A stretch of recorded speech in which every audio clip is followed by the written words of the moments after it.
Hi, and welcome to the show. Subscribe at kevinmd.com/podcast. Get CME for this episode. Click on the CME link in the show notes. Today on the show, we have Maria Xiang. She's a pediatric neurologist. Her Kevin MD article is titled Finding Emotional Presence in a Dehumanizing System, A Physician's Journey. Maria, welcome to the show. Thank you for having me, Kevin. We'll get into your article in a little bit, but first off, just briefly share your story and journey to where you are today. Yeah, so I am a pediatric neurologist and a first-generation immigrant. I think the core of my story is that I somehow along the way got disconnected from what it meant to be a human being. And, I think I grew up in a system, in a family where it was felt that in order to be safe, to be accepted, to be loved, you have to work, work, work. You have to point to accomplishments. You have to, constantly be sacrificing yourself to help anybody who is not yourself. And when I was younger, I got a lot of rewards from doing this. I got praised and just felt like that was the only way that you could get love as a child. And, after we immigrated when I was 11 from China to the United States, it was, kind of more built in my family that now you're in a country that is not your own per se, and you need to now rely on yourself. Nobody is going to help you. No one is going to kind of hold your hand. And the only way that you will be able to survive in this new place is if you worked. And so I think that really drew me to medicine in a way, because medicine really rewards this kind of mentality. The more kind of sacrifices you make, the more rewards you get in the field of medicine. So when, I entered medicine, I felt like that was kind of the path. If I just follow the path, if I follow the rules, I will be able to get what I wanted. And I didn't really know what I wanted. I know that I wanted to kind of succeed because like that was what was billed as the way to be accepted. And I think that carried me through medical school and then into residency. And then my first year of residency, my intern year, my mother was diagnosed with stage 4 lung cancer, really surprisingly out of the blue. And that was another kind of pivotal moment in my life. When she was initially diagnosed, was sort of started to be presented to us in the ER. Of course, there's a lot of confusion, there's a lot of emotions, and the ER physician sort of pulled me out of the room and, said, look, like you are your physician, for your family now, and your family needs you. Like, this is not the moment to focus on yourself. And I really think that he had the best of intentions, because, I was the one with medical knowledge, and my parents had, sacrificed like so much for me growing up, and now it's my turn to kind of reciprocate. And I think the way I understood it was, you are not allowed, you don't have the luxury to, connect with your emotions. You need to be there for your family. And so even though, I did take a little bit of time to grieve throughout this kind of process, I really was very focused on like, what is the next thing? Like, what does my family need? And then my job, I still had 4 more years of residency to do. And there was somehow, people always felt like I was so strong because, I was like doing my job no matter what was going on the rest of my life. And even I felt like, okay, like this is how like life is. So by the time I finished medical training, actually I did a fellowship. So after like total of 6 years, my mom had passed away by then. And in my mind, like I had dealt with this whole process, like my mom's illness, my mom's death, and then kind of the stresses of medical training. And I felt like I had come out of the other end. And then my daughter was born. And immediately, I realized something, things were not what I thought they would be. I felt very, very, overwhelmed. Like, of course, everybody says new parents, like you're overwhelmed all the time anyway, but just like little things, I felt like I couldn't be present for, the joyful moments or the tough moments. Like I had to always find some way to kind of escape emotionally. For me, a lot of it was being on my phone or scrolling or just thinking about something else that's not the present. And I think that the way that she kind of operates, I guess. She's very intuitive as Hmm. a baby and as a toddler. And it was apparent to me that, she deserved kind of unconditional love and acceptance, no matter what she did or didn't do. Her whole job the first few months of life was to get her human needs met. Well, the first like years really, without like doing anything in addition. And there's no doubt in my mind that she deserved love just by getting her human needs met and just by existing. So then I had to really kind of think like, if she deserved that and I was once a child like her, then that must mean I also deserve, love and acceptance, no matter what I was doing or not doing, thinking, not thinking. Hmm. And that pretty blew my mind, really. Sure. That was never how I thought about my son. So that kind of began my, introspective journey. I ended up happened upon a podcast about grief. And at the time I didn't, I thought that I had grieved everything, but really, I had such an emotional kind of reaction to that podcast that I, felt like maybe there was a lot of grief that I never Mm. experienced and processed and, allowed myself to just kind of move through that because I was so just busy all the time with work. Sure. And you talk more about your journey in your Kevin MD article, of course, finding emotional presence in a dehumanizing system. Now, you talk about those two pivotal events in your life, your mother with lung cancer and when your daughter was born, and they both required you to sacrifice a lot of what you had to do professionally, of course. They had to draw your attention completely towards your family events. Tell us how the medical system prevents you from doing that. Talk about that tension about your professional commitments in tension with what you had to do for your family. Yeah. So I think that, medicine preselects for people who have very high expectations of themselves. And for people who want to use objective data to measure their life, like we want to point to things that are obvious when we say, oh, we did this, like, look at this, to say, this is how I'm doing in life, then I'm doing well. And I think that when something happens that's unexpected, that kind of prevents you from following that path, it's seen as somehow a burden, Hmm. even though that's not what I would have felt, if I wasn't kind of already so embroiled in this way of thinking and in this kind of system. So I think that at the time, I really, when my mom was first diagnosed, really just wanted to be able to go on with my life and go on with my work like as much as possible while, doing what they need, but not really letting it affect my work. And so even though I felt this huge overwhelming sense of like obligation and guilt that my mother was suffering through this, I also felt like, well, this is not what I'm supposed to be doing.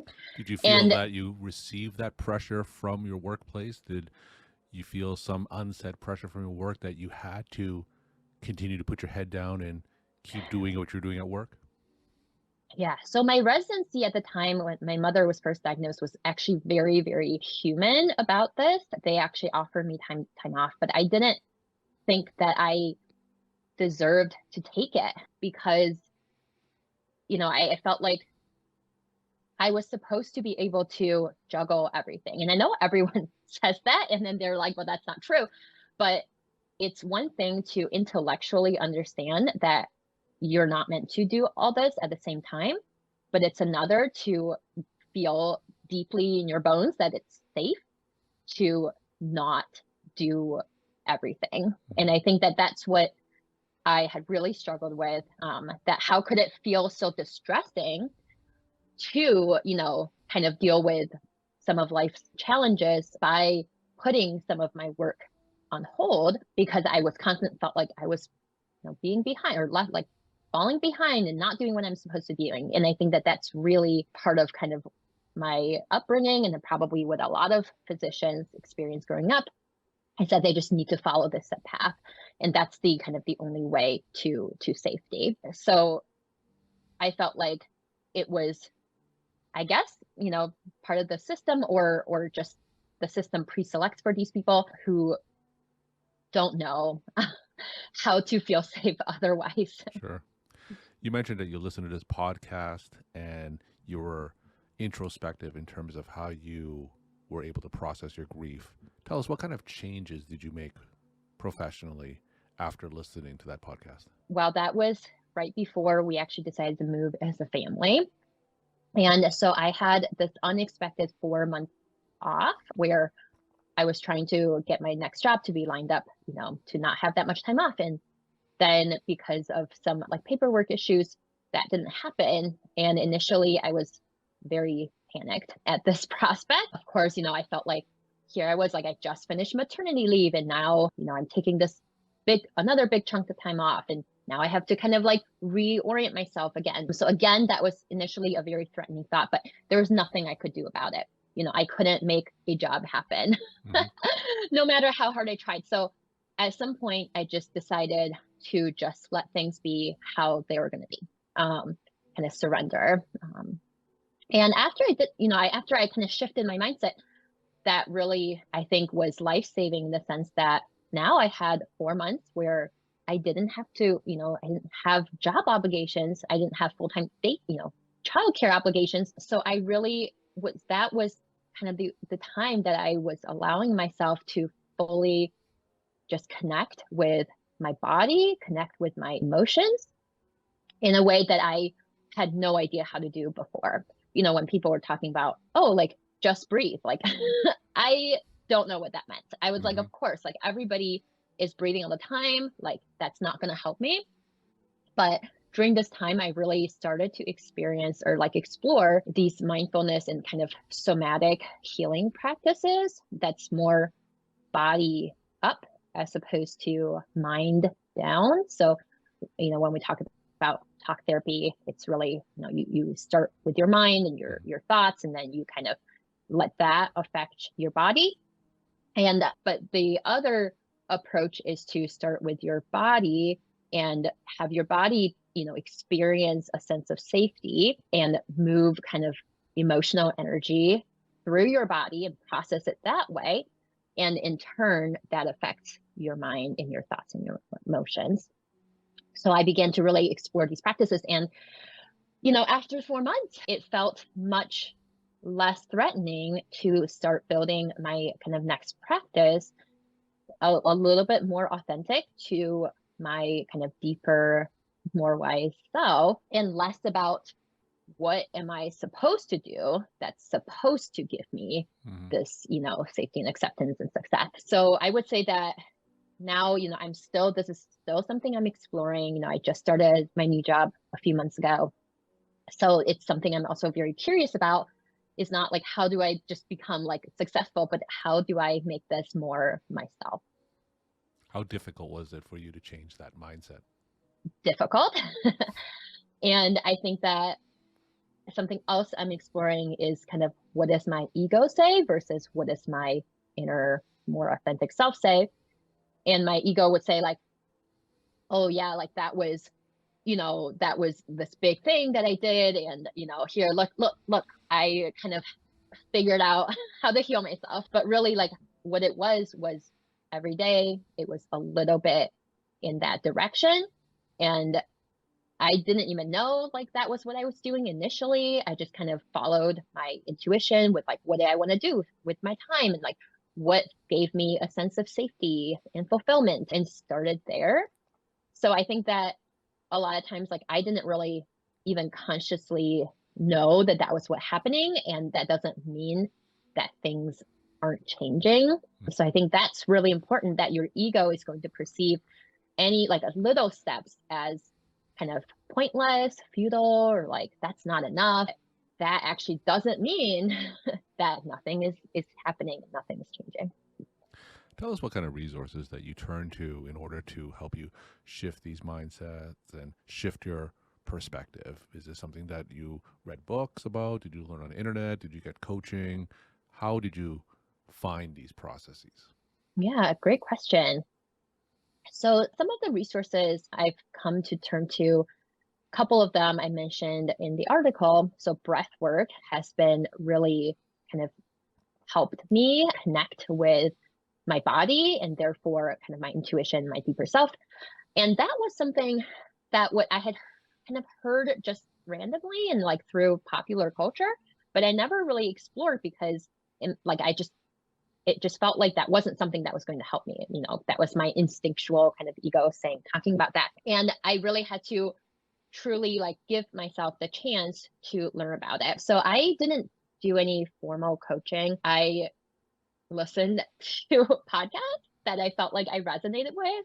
One of the other podcasts I would listen to is Glennon Doyle's We Can Do Hard Things. She talks with a lot of authors and kind of thinkers, and they talk about their healing journey. So a lot of the things that I had heard about, I heard from her podcast, and then I looked up some books that were along, kind of talking about mind-body connection was a big one. So I think some of the books I had talked about in my article.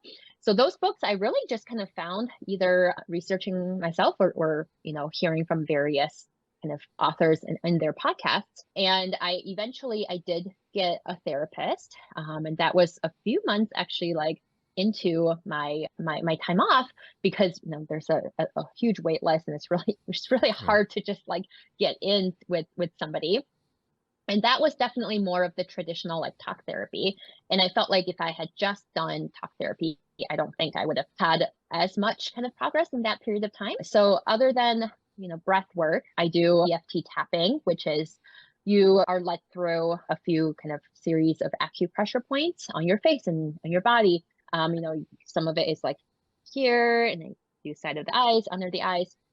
That was not something that I had learned about in medical school or beyond. I did hear about that from my therapist, and then I got an app, and they kind of just lead you through it with a series of affirmations and also kind of acknowledging where you are in the moment, followed by a series of affirmations as you are tapping through the points. So it's meant to be more of a integrating, safety to your body and calmness to your body with kind of these thoughts that you have, whatever, no matter what they are. What else?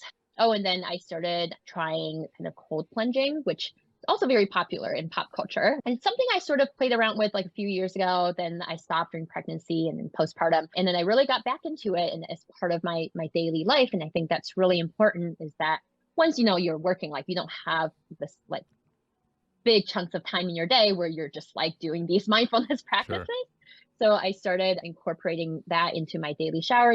Showering every day in the morning anyway. So now I just ended it with like 2-minute cold shower. And the trick is not to just suffer through the cold shower. The trick is to really consciously relax, or consciously, tell yourself like, this is uncomfortable, but at the same time, I can relax into it. I don't need to recruit all my stress responses to deal with this uncomfortable kind of sensation. And I think that helps translate to the rest of my life and rest of my day, that if there's some emotional discomfort, more observe it and say, this is uncomfortable, but I also am able to breathe through this. I have other resources that I can turn to help me kind of stay present in it. And that's kind of how you move through discomfort without it being an extremely traumatizing experience. Now, if you were to replay your professional career from the beginning again, tell us one or two specific things that you would do differently. Really good question. I think that a kind of foundational thing is to trust myself a little bit more and not listen to what everybody is telling you. And I think that's also something I'm working on now, is if I think something doesn't fit with what brings me meaning and fulfillment, I can trust that. And I can, that's more of a redirection, that I can try something else. And just because, I had been a child, growing up, and I had to kind of follow what I was told to an extent, doesn't mean as an adult. And certainly by the time I got into medical school, I was fully an adult by then.